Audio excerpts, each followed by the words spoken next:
সকলকে শুভেচ্ছা জানিয়ে শুরু করছি। ডিজাইন নিয়ে এটি আমার দ্বিতীয় ভিডিও। গত ভিডিওতে ডিজাইনের কিছু এলিমেন্টস নিয়ে আলোচনা করেছিলাম। আজ আমরা আলোচনা করব প্রিন্সিপালস অফ ডিজাইন নিয়ে। তাহলে চলো প্রিন্সিপালস অফ ডিজাইন বোঝার চেষ্টা করি। প্রিন্সিপালস অফ ডিজাইন এমন একটি রুলস যার মাধ্যমে একজন আর্টিস্ট বা ডিজাইনার এই উপাদানগুলো ব্যবহার করে এই প্রিন্সিপালস অফ ডিজাইনের যে মূল উপাদান, এটি মূলত আটটি।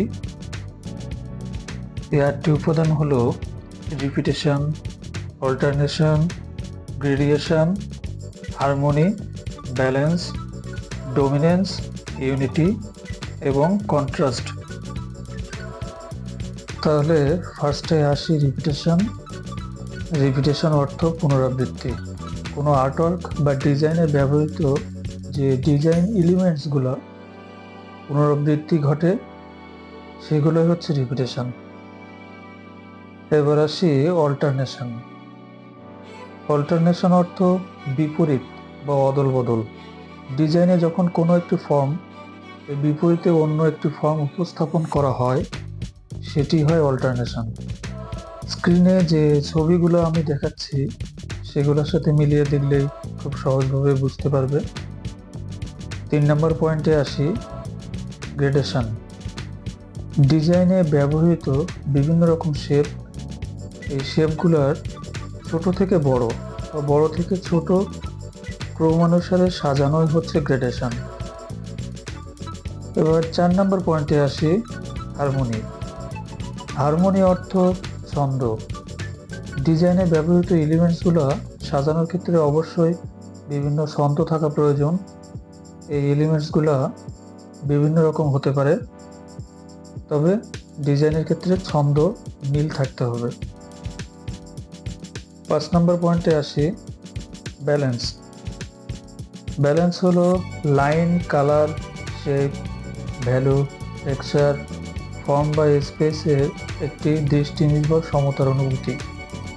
ডিজাইনে ব্যবহৃত এই উপাদানগুলো খুব বেশি বা খুব কম থাকলে তাতে ব্যালেন্স থাকে না। ডিজাইনে ব্যালেন্স রক্ষা করে চলা অত্যন্ত গুরুত্বপূর্ণ একটি বিষয়।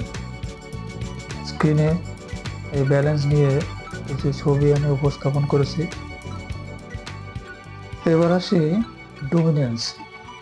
বিষয়বস্তুর অনুপাত, অবস্থান, রং, আকৃতি ও স্টাইল দ্বারা মূলত ডোমিনেন্স তৈরি করা হয়। ফোকাল পয়েন্ট দিয়ে এমনভাবে ডোমিনেন্স তৈরি করতে হবে যাতে সবগুলো বিষয়বস্তু প্রাধান্য না কমিয়ে কন্ট্রাস্ট এর মাধ্যমে নিজেকে ফোকাস করে।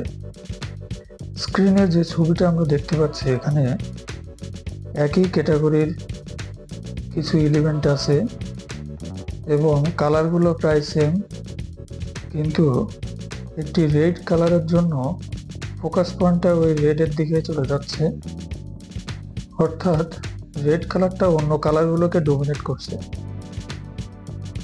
এবার আসি ইউনিটি। ইউনিটি অর্থ ঐক্য।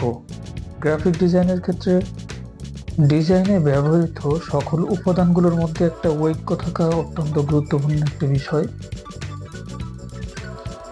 লাস্ট পয়েন্টে আসি, কন্ট্রাস্ট। কন্ট্রাস্ট হলো বিপরীতমুখী উপাদানগুলোর পাশাপাশি উপস্থাপন। ডিজাইনের কাজে অনেক সময় কিছু ব্যবহৃত উপাদানের সাথে খুব বেশি মিল বিরক্তিকর হয়ে দাঁড়ায়। তাই ডিজাইনের এই ফোকাল পয়েন্টগুলোর দৃশ্যমান করতে কন্ট্রাস্ট কালারের প্রয়োজন হয়। ছবিতে আমি কন্ট্রাস্ট বিষয়টাকে অনেক সুন্দরভাবে বোঝানোর চেষ্টা করেছি, আশা করি তোমরা বুঝতে পেরেছি।